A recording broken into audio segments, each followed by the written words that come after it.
जी हाँ साथियों, आप सभी को MS study point YouTube channel पर संतोष यादव की तरफ से स्वागत है। आइए आज मैं एनटीपीसी के लिए टॉप 40 प्रश्न लेकर के आया हूँ। ये जीके जीएस का प्रश्न है, तो आइए हम लोग ऐसे प्रश्न को करते हैं। ये प्रश्न जो है आपका 100% एग्जाम में देखने के लिए मिलेगा, इसलिए अंत तक रह करके पूरे प्रश्न को आप देखिएगा, ठीक है। चलिए प्रश्न संख्या फर्स्ट देखते हैं हम लोग। कहता है कि किस देश की स्थलीय सीमा सर्वाधिक देशों के साथ लगती है। प्यारे दोस्तों, इसका आंसर बताइए क्या होगा। साथ साथ आप भी प्रश्न का आंसर करते चलिए और 40 प्रश्न में से कितने आंसर का प्रश्न जो है, कितने प्रश्न का आंसर आपका सही हो पाता है, कमेंट बॉक्स में बताइएगा और ये भी बताइएगा कि आप कहां से वीडियो देख रहे हैं। चलिए प्रश्न है आपका कि किस देश की स्थलीय सीमा सर्वाधिक देशों के साथ लगती है। तो ये आपका कौन सा देश है? चीन देश है, याद रखिएगा। ऑप्शन सी करेक्ट होगा, ठीक है।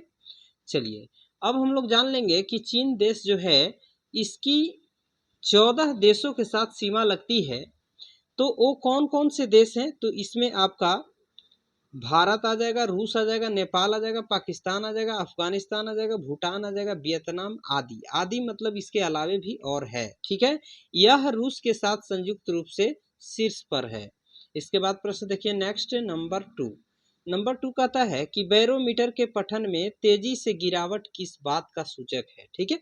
बैरोमीटर के पठन में तेजी से गिरावट किस बात का सूचक है। तो ये आपका तूफान का सूचक देता है, यानी कि ऑप्शन बी आपका करेक्ट हो जाएगा, ठीक है। यदि आप मेरे चैनल पर पहली बार विजिट किए हैं तो चैनल को सब्सक्राइब कर लीजिए और वीडियो को लाइक एंड शेयर कर दीजिए, ठीक है। चलिए प्रश्न है आपका कि भारतीय मरुस्थल का क्या नाम है। भारतीय मरुस्थल का नाम क्या है बताइए। रेगिस्तान नहीं, कच्छ नहीं, बुंदेलखंड नहीं। ये आपका राइट आंसर आपका थार हो जाएगा, ठीक है। थार मरुस्थल जो है भारतीय मरुस्थल है। इसके बाद प्रश्न देखते हैं नेक्स्ट प्रश्न नंबर 4 देखिए, इंपॉर्टेंट प्रश्न है। चलिए प्यारे दोस्तों, यहाँ पर कह रहा है कि काजीरंगा राष्ट्रीय अभयारण्य किस राज्य में है। तो काजीरंगा राष्ट्रीय अभयारण्य जो है ये आपका भारत के किस राज्य में है। अरुणाचल प्रदेश में है, या असम में है, या त्रिपुरा में है, या मेघालय में। तो याद रखिएगा इस प्रश्न का राइट आंसर आपका असम हो जाएगा, ठीक है। यानी कि option B as the right answer होगा। इसके बाद प्रश्न देखिए। चलिए इससे पहले हम लोग जान लेंगे कि यहाँ पर असम राज्य में जो है काजीरंगा राष्ट्रीय उद्यान है, तो ये किसके लिए प्रसिद्ध है। एक गेड़े के लिए प्रसिद्ध है और यह यूनेस्को के विश्व धरोहर स्थल में भी आता है, ठीक है। यूनेस्को के विश्व धरोहर स्थल में भी शामिल है, ठीक है। इसके बाद प्रश्न संख्या 5 देखिए। प्रश्न संख्या 5 कहता है कि पृथ्वी अपनी ध्रुव पर किस दिशा में घूमती है। तो पृथ्वी अपनी ध्रुव पर पश्चिम से पूर्व की दिशा की ओर घूमती है, यानी कि राइट आंसर ऑप्शन सी हो जाएगा, ठीक है। इसके बाद प्रश्न संख्या 6 देखिए। कहता है कि उज्जैन किस नदी के किनारे है। तो उज्जैन किस नदी के किनारे बसा हुआ है। उज्जैन जो है ये आपका शिप्रा नदी के किनारे बसा हुआ है, यानी कि ऑप्शन बी करेक्ट होगा। इसके बाद प्रश्न देखिए 7 नंबर। चलिए दोस्तों, यहाँ पर प्रश्न है 7, कह रहा है कि निम्न में से कौन सी धातु बिजली की सबसे अच्छी सुचालक मानी जाती है। तांबा है, या चांदी है, या सोना है, या एल्युमिनियम है। तो इस प्रश्न का जो राइट आंसर होगा ऑप्शन बी करेक्ट होगा, मतलब चांदी है, ठीक है। इसके बाद प्रश्न देखिए नेक्स्ट नंबर 8। चलिए प्रश्न कहता है कि गोबर गैस मुख्य रूप से क्या पाया जाता है। गोबर गैस में मुख्य रूप से क्या पाया जाता है। प्रोपेन पाया जाता है, या ब्यूटेन पाया जाता है, या मीथेन पाया जाता है, या हाइड्रोजन पाया जाता है। तो इस प्रश्न के अकॉर्डिंग राइट आंसर आपका ऑप्शन सी हो जाएगा, मीथेन पाया जाता है। ऑप्शन सी करेक्ट होगा, ठीक है। चलिए प्रश्न संख्या 9 देखिए। कहता है कि स्वतंत्रता मेरा जन्मसिद्ध अधिकार है, किसने कहा था।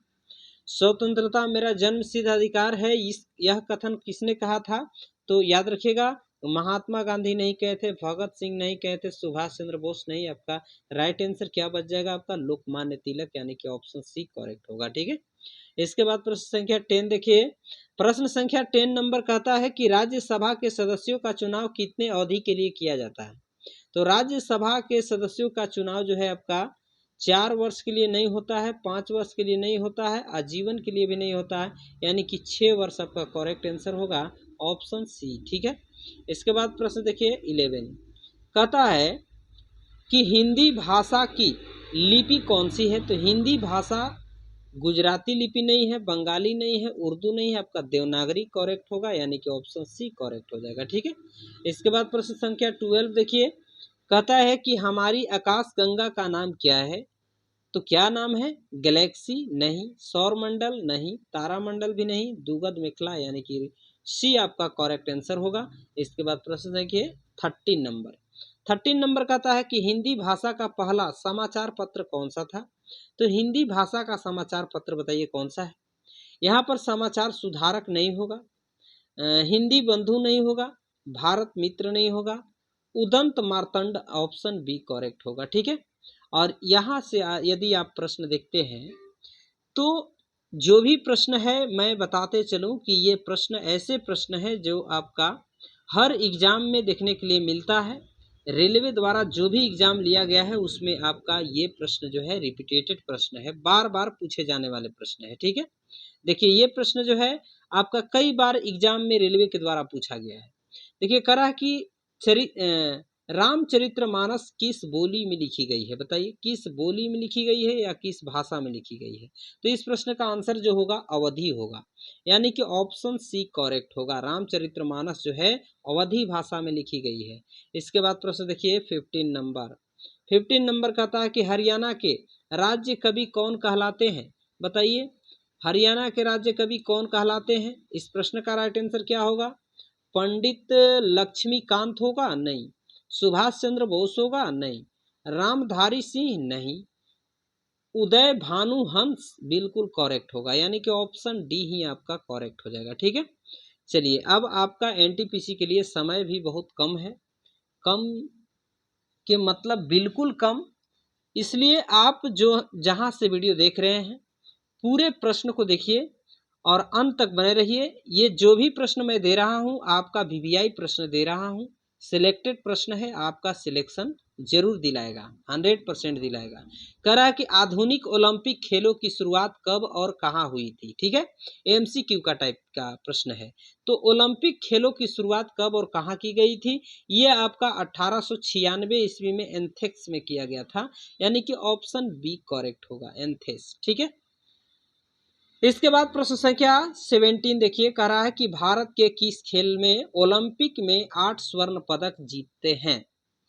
भारत ने किस खेल में ओलंपिक में 8 स्वर्ण पदक जीता है? तो ये आपका क्या हो जाएगा? कुश्ती होगा? नहीं। क्रिकेट भी नहीं होगा, निशानेबाजी नहीं होगा, यानी कि हॉकी हो जाएगा।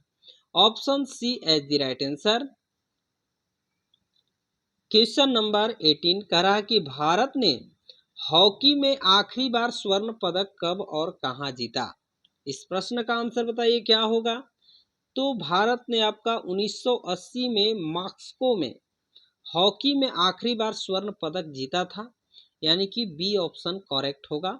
इसके बाद प्रश्न नंबर 20 देखिए, कह रहा है कि टीपू सुल्तान की राजधानी कौन सी थी?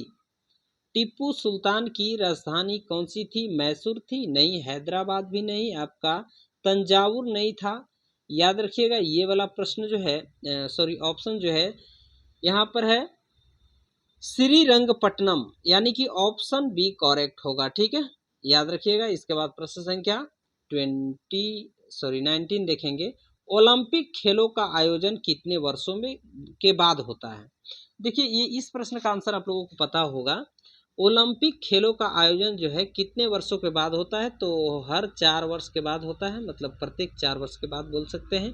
ऑप्शन सी करेक्ट होगा। इसके बाद प्रश्न संख्या 21 देखिए, कह रहा है कि चाइना मैन शब्द किस खेल में प्रयुक्त होता है? चाइना मैन शब्द जो है ये आपका किस शब्द में प्रयुक्त होता है? टेनिस में नहीं होता है, फुटबॉल में नहीं होता है, यहाँ पर आपका हॉकी में भी नहीं होता है। Cricket as the right answer, option C. ठीक है, cricket option C for this question as right answer. इसके बाद प्रश्न देखिए ये वाला, कहता है कि डायनामाइट का आविष्कार किसने किया? तो इसका आविष्कार जो है अल्फ्रेड नोबल ने किया था, अल्फ्रेड नोबल ने, ऑप्शन सी करेक्ट। इसके बाद प्रश्न देखिए नेक्स्ट, चलिए इस प्रश्न का आंसर बताइए क्या होगा? सबसे कठोरतम पदार्थ कौन सा है? लोहा है? नहीं। स्टेनलेस स्टील नहीं है, यहाँ पर सोना भी नहीं, हीरा आपका करेक्ट आंसर होगा। चलिए इसके बाद प्रश्न देखिए नेक्स्ट नंबर 24, बिस्मिल्लाह खां का संबंध किस वाद्य यंत्र से है? इस प्रश्न का आंसर बताइए क्या होगा? तो बिस्मिल्लाह खां का संबंध जो है शहनाई वाद्य यंत्र से है, यानी कि ऑप्शन सी ही आपका करेक्ट होगा। ठीक है, इसके बाद प्रश्न देखिए नेक्स्ट नंबर 25, कहता है कि ऑस्कर पुरस्कार का संबंध किस खेल से है? तो ऑस्कर पुरस्कार का संबंध जो है किस क्षेत्र से है? खेल से नहीं, आपका क्षेत्र से पूछ रहा है। साहित्य क्षेत्र से नहीं है, विज्ञान से नहीं है, खेल से नहीं है, आपका सी ऑप्शन करेक्ट होगा, फिल्म से ऑस्कर पुरस्कार जो है संबंधित है। इसके बाद प्रश्न संख्या 26 देखिए, कह रहा है कि एड्स का पूर्ण रूप क्या है? एड्स का पूर्ण रूप मतलब फुल फॉर्म पूछा जा रहा है।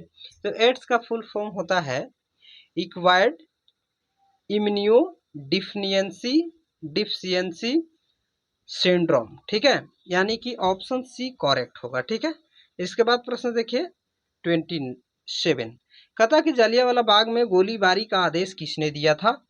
तो जलियांवाला बाग में गोलीबारी की आदेश जो है ये आपका किसने दिया था? जनरल डायर ने दिया था, ऑप्शन ए करेक्ट होगा। ठीक है, इसके बाद प्रश्न देखिए 29, चलिए यदि अभी तक आप मेरे चैनल को सब्सक्राइब नहीं किए हैं तो चैनल को सब्सक्राइब कर लीजिए, ताकि मैं जो भी वीडियो अपलोड करूं उसका नोटिफिकेशन सबसे पहले आप तक पहुंच पाए।